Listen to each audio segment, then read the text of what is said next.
Good afternoon. This is Armando Castro Jr. Share ko lang po yung Bible verse na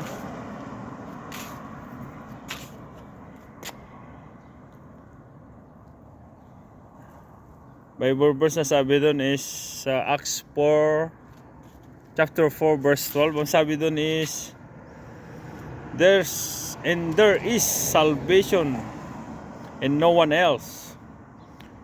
For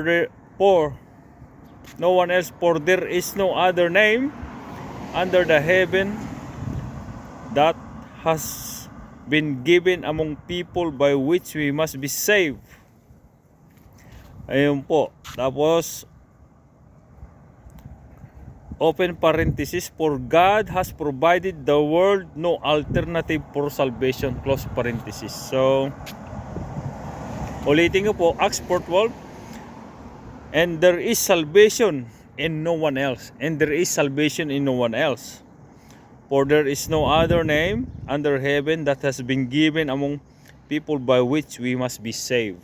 So, ayun po sinabi ng Acts 4:12. Ang author po dito is si Luke, Dr. Luke, na kasamahan ni Apostle Paul back then sa panahon nila. Ayun po.